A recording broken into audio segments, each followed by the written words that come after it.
우리 함께 묵도하겠습니다.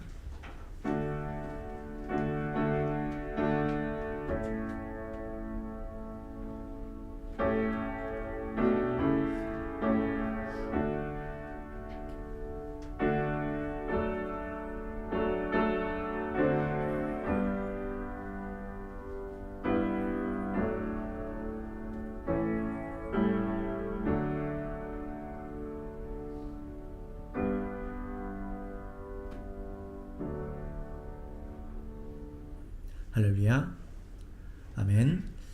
할렐루야. 예수 그리스도 이름으로 5월 월말 기도회 시작하겠습니다. 5월이 벌써 끝나가고 있습니다. 한 달 동안 여러분 수고 많으셨습니다. 우리 옆에 계신 분들과 함께 인사 나눌까요? 어떻게 인사할까요? 5월 한 달 동안 수고 많으셨습니다. 이렇게 인사해 보겠습니다. 시작. 네, 진심을 담아서 인사하고 계십니까? 네. 네. 우리 먼저 하나님 말씀으로 서로 또 권면하고 기도하겠습니다. 시편 143편을 찾겠습니다. 시편 143편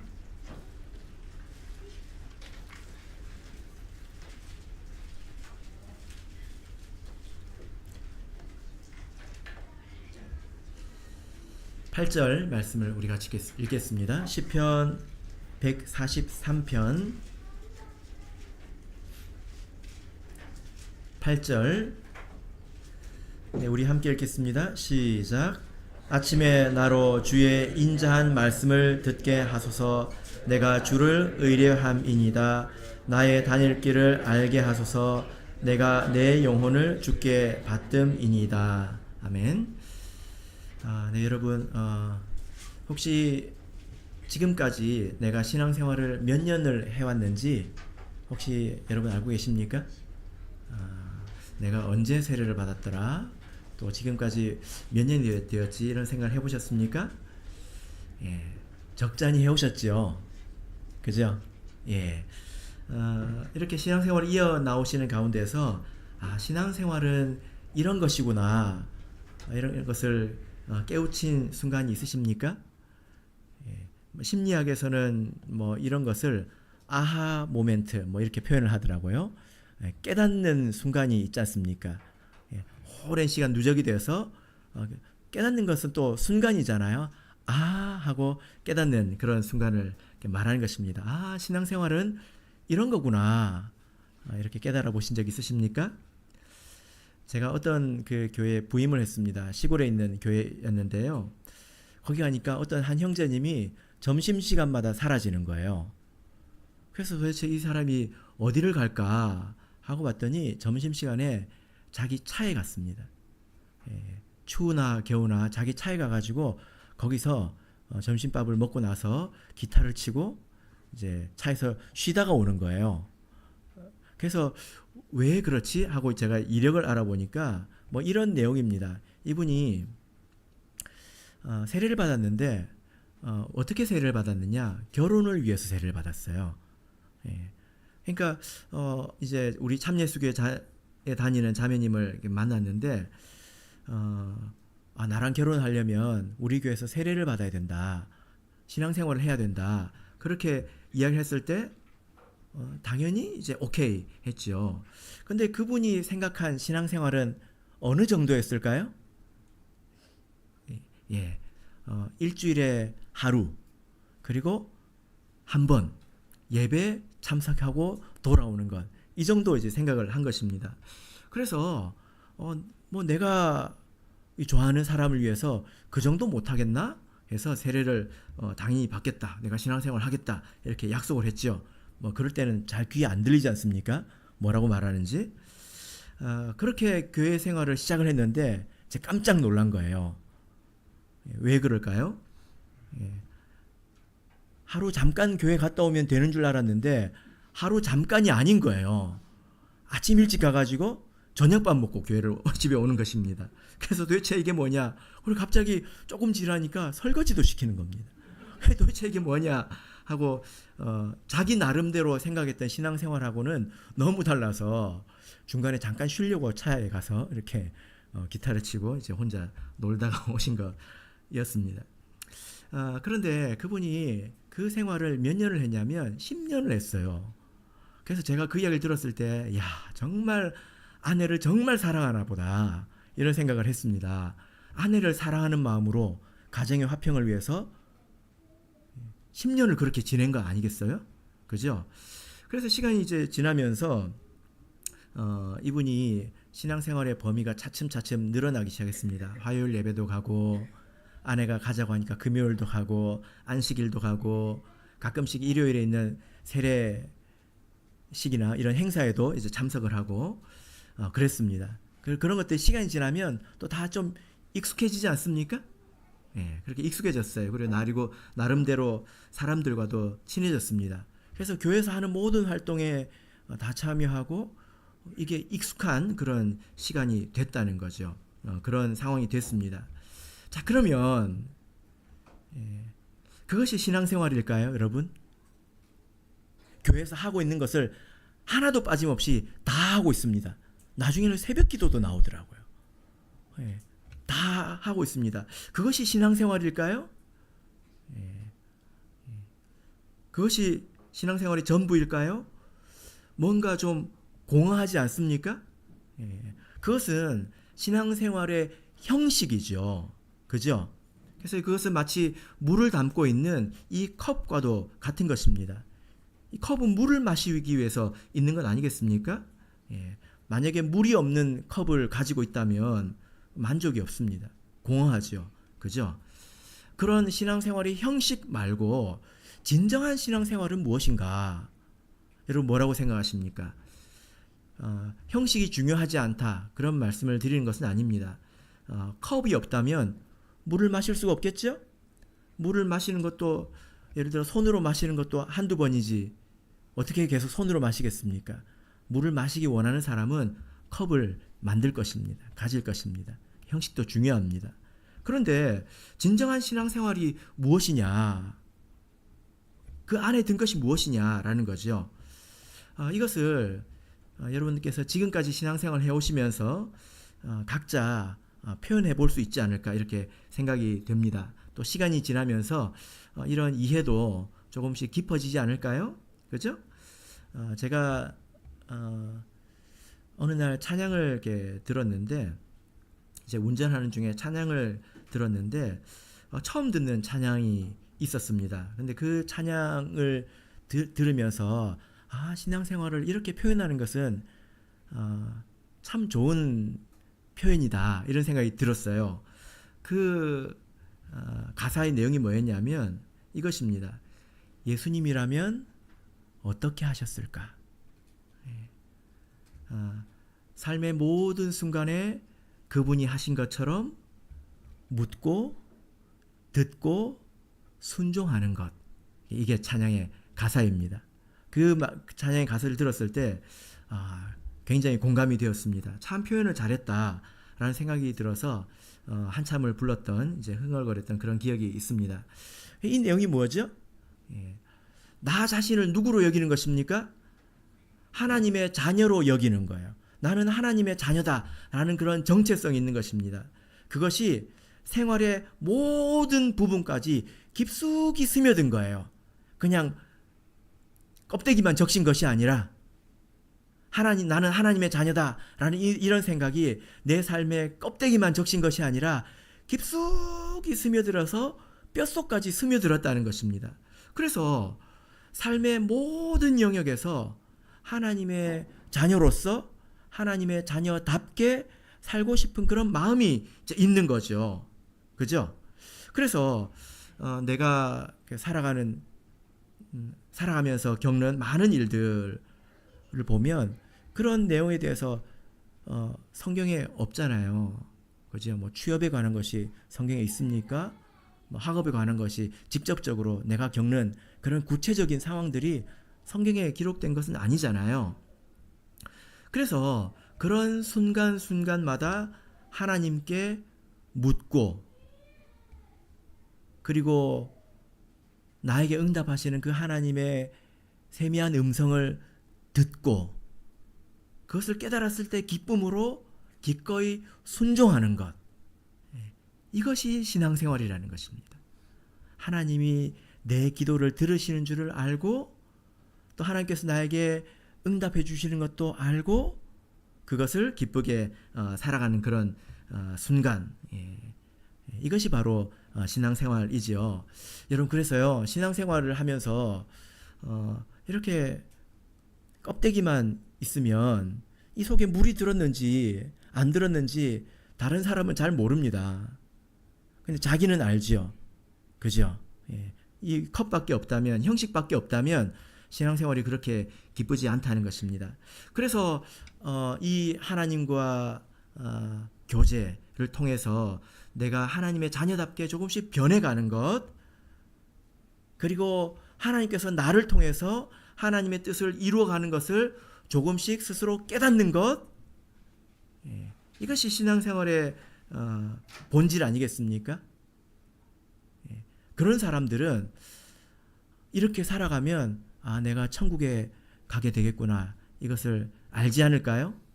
그것이 구원의 확신 아니겠습니까? 그래서 여러분, 신앙생활은 묻고 듣고 순종하는 것, 괜찮지요? 괜찮지요? 그래서 정직하게 자기를 한번 돌아보시길 바랍니다. 물 없는 컵만 들고 있는 것은 아닌가. 그래서 우리가 성경을 보면 하나님께 물었다, 이런 내용들이 되게 많이 나옵니다. 많이 나오죠. 제가 오늘 이렇게 찾아봤는데요, 여호와께 묻다라는 표현, 그냥 그 표현 그 자체, 그 표현만 가지고 찾아보니까 한 20번 정도 나오더라고요. 조금 더 표현을 넓혀서 찾아보면 더 많이 나올 것입니다. 그런데 그 내용을 제가 쭉 읽어봤거든요. 근데 놀라운 것은 하나님께 물어서 실패한 적이 없습니다. 한번 생각해 보세요. 하나님께 물어가지고 잘 안 된 게 없어요. 그래서 우리가 쭉 찾아보면 우리가 알 수 있습니다. 그래서 우리가 이런 믿음을 가져야 되겠죠. 하나님께 물으면 실패하지 않는다. 여러분, 너무 좋지 않습니까? 그래서 내가 하나님께 묻고 또 하나님의 세미한 음성을 듣고 이렇게 그것을 또 기쁘게 순종하시는 그런 신앙생활이 되시기를 진심으로 바랍니다. 신앙생활의 형식도 대단히 중요합니다. 이런 것을 일정하게 하기 위해서 우리가 예배도 드리고 안식일도 드리고 기도회도 하고 성경도 읽고 그렇게 하는 거죠. 이것을 위해서, 내가 하나님께 묻기 위해서, 듣기 위해서, 또 내가 하나님의 자녀답게 살아가기 위해서 내가 이 모든 것을 하는 것이다 라는 것입니다. 그런데 여러분, 우리가 성경을 읽어보면 하나님께 잘못 물어가지고 실패한 경우도 있습니다. 묻다라는 표현을 우리 성경을 쭉 가지고 쭉 찾아보면 하나님께 잘못 물어서 실패한 사람도 있습니다. 누가 생각나십니까? 여러분, 하나님께 물으십니까? 하나님, 무슨 주식을 사야 될까요? 그러면 하나님께서 야, 요즘 하이닉스가 좋다더라, 뭐 이렇게 대답을 해주실까요? 여러분, 누가 생각나십니까? 발람 선지자가 있죠. 발람 선지자를 생각해 보십시오. 그는 계속 하나님께 물었습니다. 근데 망했죠, 결국에는. 왜 망했을까요? 아닌 줄 알면서 계속 물었기 때문입니다. 이스라엘 백성을 저주할까요? 왜 그렇게 뻔히 아는 것, 아닌 줄 알면서도 왜 그렇게 물었을까요? 마음에 욕심이 있었잖아요. 그죠? 욕심이 있으니까 이렇게 하면 안 돼요? 하면 안 돼요? 여러분의 자녀가 와가지고 계속 아닌 줄 알면서도 계속 물으면 나중에 뭐라고 합니까? 너 알아서 해라. 이렇게 대답을 하죠. 잘못 물으면 이런 일이 생깁니다. 우리 사사기 20장을 보겠습니다. 또 한 번의 일이 있는데요. 사사기 20장 18절을 보겠습니다. 사사기 20장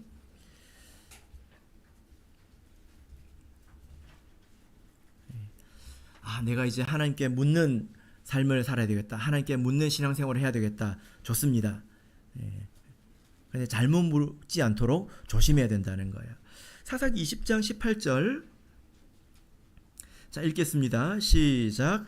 이스라엘 자손이 일어나 베델에 올라가서 하나님께 묻자와 가로되 우리 중에 누가 먼저 올라가서 베냐민 자손과 싸우리까 여호와께서 가라사대 유다가 먼저 일지니라.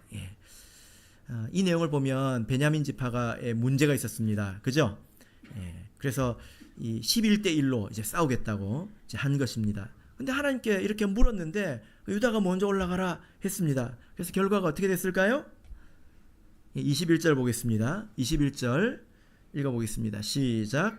베냐민 자손이 기브아에서 나와서 당일에 이스라엘 사람 22,000을 땅에 엎드렸으나 유다가 올라가라 했는데 결과가 어떻게 됐습니까?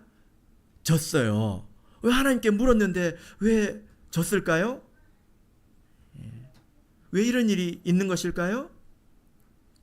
우리가 이 내용을 쭉 살펴보면 사실 이스라엘 백성은 다 정해놓고 물었습니다. 뭘 정했습니까? 싸우기로 정해놓고 물었죠. 그죠?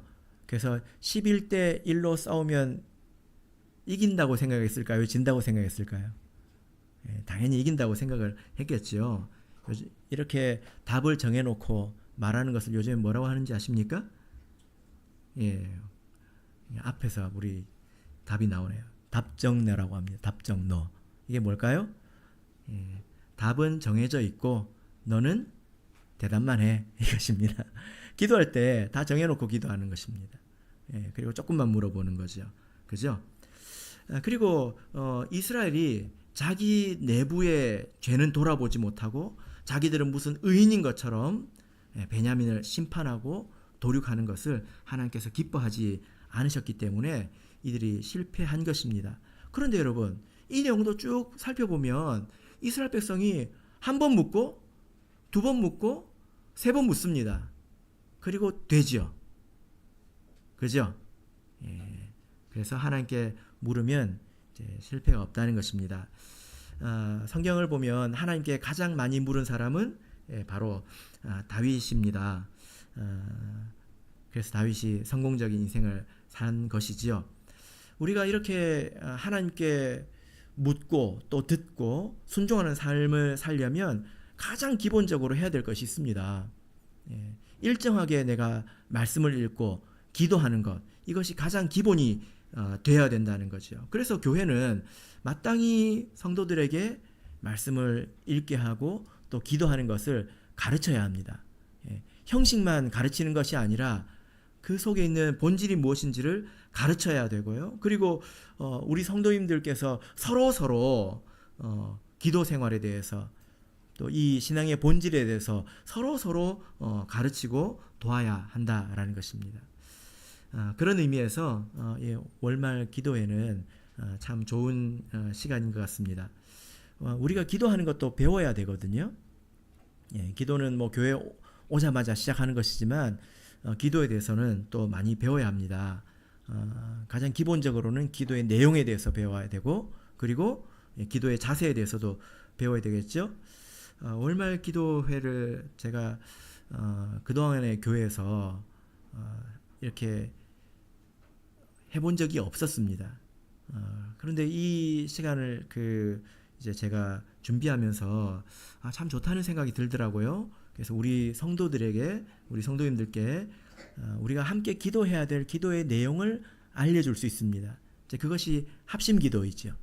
마음을 합해서 기도할 수 있습니다. 그리고 우리가 함께 기도할 수 있기 때문에 정말 좋은 것이다라는 생각이 듭니다. 합심 기도의 위력이 정말 큽니다.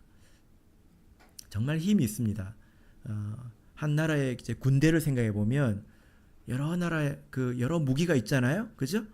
뭐 총도 있고, 뭐 탱크도 있고, 대포도 있고, 뭐 미사일도 있을 것입니다. 근데 그 가운데 제일 센 무기가 뭘까요? 뭐 핵폭탄 같은 그런 무기겠지요. 예, 하나님의 나라, 하나님의 군사들에게도 만약에 그렇다면 가장 센 무기는 아마도 합심 기도일 것입니다.